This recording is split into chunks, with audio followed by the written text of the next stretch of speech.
ಬೆಂಗಳೂರಲ್ಲಿ ಕುಡಿಯುವ ನೀರಿಗೆ ಹಾಹಾಕಾರ ಭುಗಿಲೆದ್ದಿದೆ. ಟಿವಿನಲ್ಲಿ ಗುರುಗುಂಟೆಪಾಳ್ಯ ಜನರ ಸಂಕಷ್ಟದ ನೇರ ಪ್ರಸಾರ. ಬೆಂಗಳೂರಲ್ಲಿ ಕುಡಿಯುವ ನೀರಿಗೆ ಹಾಹಾಕಾರ. ಗುರುಗುಂಟೆಪಾಳ್ಯ ಜನ ಸಂಕಷ್ಟವನ್ನು ಅನುಭವಿಸ್ತಾ ಇದ್ದಾರೆ. ಅದರ ನೇರ ಪ್ರಸಾರವನ್ನು ತೋರಿಸ್ತೀವಿ ನಾವು. ನೀರಿಲ್ಲದೆ ಜ್ಯೋತಿಬಾಪುಲೆ ನಗರ ನಿವಾಸಿಗಳ ಪರದಾಟ ಯಾವ ರೀತಿ ಇದೆ? ಗುರುಗುಂಟೆಪಾಳ್ಯದಲ್ಲಿರುವಂತಹ ಜ್ಯೋತಿಬಾಪುಲೆ ನಗರ, ಅಲ್ಲಿ ಖಾಲಿ ಬಿಂದಿಗೆ ಹಿಡಿದು ಮಹಿಳೆಯರು ಬೀದಿಗೆ ಇಳಿದಿದ್ದಾರೆ. ನೀರಿಲ್ಲದೆ ಪರದಾಡ್ತಾ ಇರುವ 150 ಕುಟುಂಬಗಳು. ಇಡೀ ಏರಿಯಾಗೆ 2 ನಲ್ಲಿ ಇರೋದು. ನೀರು ಬರುತ್ತೆ ಅಂತ ರಾತ್ರಿಡೀ ಕಾಯಬೇಕು. ಬಿಬಿಎಂಪಿ ಬಿಡಬ್ಲ್ಯೂಎಸ್ಎಸ್ಪಿ ಅಧಿಕಾರಿಗಳು ಸ್ಪಂದಿಸ್ತಾ ಇಲ್ಲ. ಇದು ಜನರ ಆಕ್ರೋಶ. ಜಲದಾಹ ನೀಗಿಸದ ಪಾಲಿಕೆಯ ವಿರುದ್ಧ ಜನಾಕ್ರೋಶ. ಬೆಂಗಳೂರಿನ ಜಲಕ್ಷಾಮ ನೀಗಿಸೋದಕ್ಕೆ ಟಿವಿ9 ನಿರಂತರ ಅಭಿಯಾನ ನಡೆಸ್ತಾ ಇದೆ.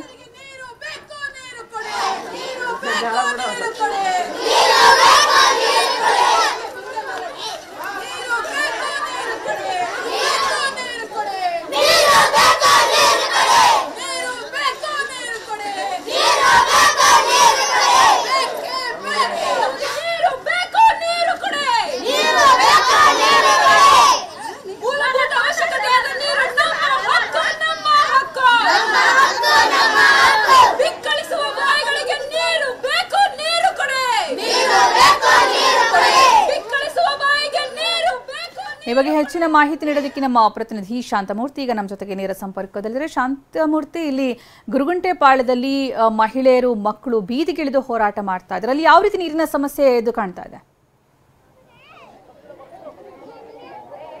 ಸುಕನ್ಯಾ, ಈಗಾಗಲೇ ಏನು ಗೊರಗುಂಟೆಪಾಳ್ಯದಲ್ಲಿರ್ತಕ್ಕಂಥ ಜ್ಯೋತಿಬಾಪುಲೆ ನಗರದಲ್ಲಿ ನೀರಿಗಾಗಿ ಹಾಹಾಕಾರ ಎದ್ದಿರುವಂಥದ್ದು. ಅದರಲ್ಲೂ ಬೇರೆ ಬೇರೆ ಭಾಗಗಳಿಂದ ಇಲ್ಲಿ ಕೆಲಸಕ್ಕೆ ಅಂತ ಆರಿಸಿ ಬಂದಿದ್ದಂಥ ಜನರಿಗೆ ಇದೀಗ ನೀರಿನ ಸಂಕಷ್ಟ ಶುರುವಾಗಿದೆ. ಯಾಕಂದ್ರೆ ಈ ಏರಿಯಾದಲ್ಲಿ ಗಮನಿಸ್ಬೋದು, ಇರುವುದು 2 ನಲ್ಲಿ. ಆ 2 ನಲ್ಲಿಯಲ್ಲಿ ಇಡೀ 150 ಕುಟುಂಬಗಳೇನಿದೆ, ಅಷ್ಟು ಕುಟುಂಬಗಳು ಕೂಡ ನೀರನ್ನ ಪಡ್ಕೊಳ್ತಕ್ಕಂಥ ಒಂದು ಸ್ಥಿತಿ ಇಲ್ಲಿ ನಿರ್ಮಾಣ ಆಗಿದೆ. ಆದ್ರೆ ಇರುವಂತ ನಲ್ಲಿಯಲ್ಲೂ ಕೂಡ ಸಮರ್ಪಕವಾಗಿ ನೀರು ಬರದೇ ಇರುವಂತದ್ದು ಇಲ್ಲಿಯ ಜನರನ್ನ ಹೈರಾಣಾಗಿಸಿದೆ ಅಂತಾನೆ ಹೇಳ್ಬೋದು. ಯಾಕಂದ್ರೆ ಯಾವಾಗ್ಲೋ ಒಂದ್ಸರಿ ನೀರು ಬಿಡ್ತಾರೆ. ಆ ಸಂದರ್ಭದಲ್ಲಿ ಇಲ್ಲಿರ್ತಕ್ಕಂಥ ಬಹುತೇಕ ಕೂಲಿ ಕಾರ್ಮಿಕರು ಬರೋ ನೀರನ್ನ ಕಾದ್ಕೊಂಡು ನೀರು ಹಿಡಿಯುವ ಪರಿಸ್ಥಿತಿ ನಿರ್ಮಾಣ ಆಗಿದೆ. ನೀವು ಗಮನಿಸ್ತಾ ಇದ್ದೀರಾ, ಈಗಾಗಲೇ ಬೆಳಿಗ್ಗೆ ಇಷ್ಟೊತ್ತಾದ್ರೂ ಕೂಡ ನೀರು ಹಿಡಿಯೋಕೆ ಸಾಲುಗಟ್ಟಿ ನಿಂತಿರ್ತಕ್ಕಂಥದ್ದು. ಅದರ ಜೊತೆಗೆ ಇಲ್ಲಿ ಇರ್ತಕ್ಕಂಥವ್ರು ಬಹುತೇಕ ಕಾರ್ಮಿಕರೇ ಇರೋದ್ರಿಂದ ಪ್ರತಿನಿತ್ಯ ಕೆಲಸಕ್ಕೆ ಹೋಗ್ಬೇಕಾಗುತ್ತೆ. ಅಂತ ಸಂದರ್ಭದಲ್ಲಿ ನೀರು ಬರೆದುವಂತ ಒಂದು ಸಮಯವನ್ನೇ ಕಾದ್ಕೊಂಡು ನೀರನ್ನು ಹಿಡಿಬೇಕಾದ ಸ್ಥಿತಿ ನಿರ್ಮಾಣ ಆಗಿದೆ. ಇದ್ರ ಜೊತೆಗೆ ಇಲ್ಲಿ ಇರ್ತಕ್ಕಂಥ ಬೋರ್ವೆಲ್ಗಳು ಕೂಡ ಬತ್ತೋಗಿರೋದು ಮತ್ತೊಂದು ರೀತಿಯಲ್ಲಿ ಸಂಕಷ್ಟವನ್ನು ಸೃಷ್ಟಿ ಮಾಡಿದೆ. ಹೀಗಾಗಿ ನಮ್ಗೆ ನೀರು ಬೇಕು ಅಂತ ಹಲವು ಬಾರಿ ಅಧಿಕಾರಿಗಳಿಗೆ ಮನವಿ ಮಾಡಿದ್ರು ಕೂಡ ಯಾರೊಬ್ರು ತಮ್ಮ ಸಮಸ್ಯೆಗೆ ಸ್ಪಂದಿಸ್ತಾ ಇರುವಂತದ್ದು ಜನರನ್ನ ಮತ್ತಷ್ಟು ಹೈರಾಣಾಗಿಸಿದೆ. ನಮ್ಮ ಜೊತೆ ಸ್ಥಳೀಯರಿದ್ದಾರೆ, ಮಾತಾಡಿಸ್ತಾ ಹೋಗ್ತೀನಿ.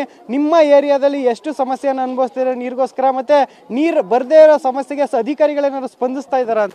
ತುಂಬಾ ಪ್ರಾಬ್ಲಮ್ ಆಗ್ತದೆ ಸರ್. ನಮ್ಗೆ ಗಾರೆ ಕೆಲ್ಸಕ್ಕೆ ಹೋಗ್ತೀವಿ, ನೀರು ಹಿಡಿಬೇಕಾ, ಕೆಲ್ಸಕ್ಕೆ ಹೋಗ್ಬೇಕು. ನೀರು 6 ತಿಂಗಳಾಯ್ತು, ತುಂಬಾ ಪ್ರಾಬ್ಲಮ್. ನೀರು ಬರ್ತಿರ್ಲಿಲ್ಲ, ಮಧ್ಯರಾತ್ರಿಯಲ್ಲೇ ನೀರು ಬಿಡ್ತಾರ, ನಿದ್ದೆ ಆಗ್ತಿಲ್ಲ, ಏನಾಗ್ತಿಲ್ಲ. ಒಂದೊಂದು ಬಿಂದಿಗೆ ರೋಡ್ ಬೀದಿ ತರ್ತೀವಿ. 1 ಬಿಂದಿಗೆ 2 ಬಿಂದಿಗೆ ಕೊಡ್ತಾರ ಸರ್. ಡ್ರಮ್ ಇಲ್ಲ, ಬಕೆಟ್ ಇಲ್ಲ, ಇದೋ 2 ಬಿಂದಿಗೆ 2 ಬಕೆಟ್ ನಮ್ಮ ಹತ್ರ ಸರ್. 2 ದಿನಕ್ಕೆ 3 ದಿನಕ್ಕೆ ನೀರು ಬಿಡ್ತಾರ. ನಮ್ಗೆ ನೀರು ಆಗಲ್ಲ, ನಮ್ಗೆ ನೀರೇ ಬೇಕೇ ಬೇಕು ಸರ್. ಗಾರೆ ಕೆಲಸ ಕೂಲಿ ಕಾರ್ ಮಾಡ್ಕೊಂಡು ತಿನ್ನೋರು ನಾವು. ಚಿಕ್ಕ ಮಕ್ಕಳು ಕರ್ಕೊಂಡು ತಿರುಗಾಡ್ತಾರಕ್ಕಾಗಲ್ಲ ಸರ್. ನಮ್ಗೆ ನೀರು ಬೇಕೇ ಬೇಕು. ನಮ್ಗೆ ಅದೇ ಸರ್ಕಾರ ಈಗ ಅಧಿಕಾರಿಗಳಿಗೂ ಕೂಡ ಗಮನಕ್ಕೆ ತರೋ ಪ್ರಯತ್ನ ಮಾಡ್ತೀರಾ, ಆದ್ರೆ ಅಧಿಕಾರಿಗಳು ಕೂಡ ಸ್ಪಂದಿಸ್ತಾ ಇಲ್ಲ. ಪ್ರತಿನಿತ್ಯ ಕೆಲ್ಸಕ್ಕೆ ಹೋಗ್ಬೇಕು, ನೀರನ್ನು ಕೂಡ ಕಾಯ್ಕೊಂಡು ಇರಬೇಕು. ಎಷ್ಟು ಸಮಸ್ಯೆ ಅನುಭವಿಸ್ತಾ ಇದ್ದೀರಾ ಇಲ್ಲಿ?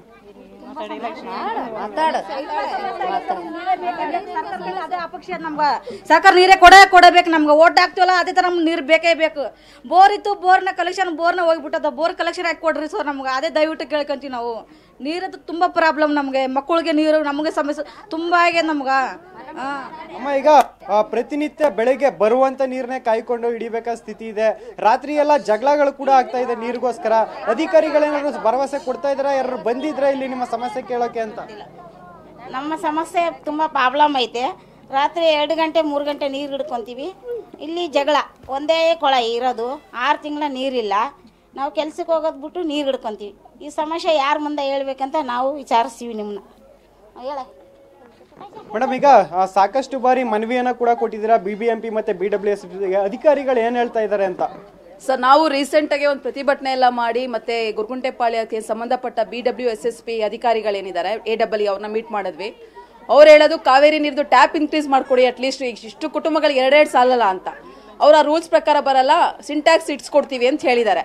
ಬಟ್ ಯಾವಾಗ ಇಡಿಸ್ಕೊಡ್ತಾರೆ ಅಂದ್ರೆ ಇನ್ನ ನಾಳೆ ಅಂತ ಆಗ್ತಾ ಇದೆ. ಅದು ಆದಷ್ಟು ಬೇಗ ಆದ್ರೆ ಒಳ್ಳೇದು. ಮತ್ತೊಂದು ಈ ಬೋರ್ವೆಲ್ದು ಮೇನ್, ಯಾಕಂದ್ರೆ ಇಡೀ ಏನು ಎಲ್ಲ ಬಡ ಕೂಲಿ ಕಾರ್ಮಿಕರು ಸರ್. ಸೊ ಅವ್ರಿಗೆ ಬೇರೆ ಏನೂ ಆಧಾರ ಇಲ್ಲ ಇಲ್ಲಿ. ಸೊ ಇರೋದು ಈ ಟ್ಯಾಂಕ್ ಮೇಲೆ ಡಿಪೆಂಡೆಂಟು. ಅದಕ್ಕೇನು ಹೊಸ ಬೋರ್ವೆಲ್ ಕೊಡ್ಸಿದ್ರೆ ಬೇಗ ಕನೆಕ್ಷನ್ಸ್ ಕೊಟ್ಟರೆ ಹೆಲ್ಪ್ ಆಗುತ್ತೆ. ಅದು ಬೋರ್ವೆಲ್ ಡಿಪಾರ್ಟ್ಮೆಂಟ್ಗೂ ಹೋಗಿ ಕೂಡ ಮನವಿ ಪತ್ರ ಕೊಟ್ಟಿದ್ದೀವಿ. ಅವರು ಕೂಡ ಇನ್ನ ಆಕ್ಷನ್ ತಗೊಂಡಿಲ್ಲ. ಸೊ ಆದಷ್ಟು ಬೇಗ ತಗೋಬೇಕು ಅನ್ನೋದೇ ನಮ್ಮ ಮನವಿ. ಇದಿಷ್ಟು ಇಲ್ಲಿಯ ನಿವಾಸಿಗಳು ಹೇಳ್ತಾರಂತ ಮಾತು. ಒಟ್ಟಿನಲ್ಲಿ ಈಗಾಗಲೇ ಬೋರ್ವೆಲ್ ಅನ್ನ ಕೂಡ ಕೊರೆಸಿದ್ದಾರೆ, ಆದ್ರೆ ಕನೆಕ್ಷನ್ ಸಿಕ್ಕಿಲ್ಲ. ಅದ್ರ ಜೊತೆಗೆ ನೀರಿನ ಸಮಸ್ಯೆಗೆ ಪರಿಹಾರವನ್ನ ಕೊಡಬೇಕಾದಂತ ಅಧಿಕಾರಿಗಳು ಕೂಡ ಸರಿಯಾಗಿ ಸ್ಪಂದಿಸ್ತಾ ಇಲ್ಲ ಅನ್ನೋ ಆರೋಪವನ್ನ ಇಲ್ಲಿಯ ನಿವಾಸಿಗಳು ಮಾಡ್ತಾ ಇರುವಂತದ್ದು. ಸುಕನ್ಯಾ, ಓಕೆ, ಧನ್ಯವಾದ ಶಾಂತಮೂರ್ತಿ.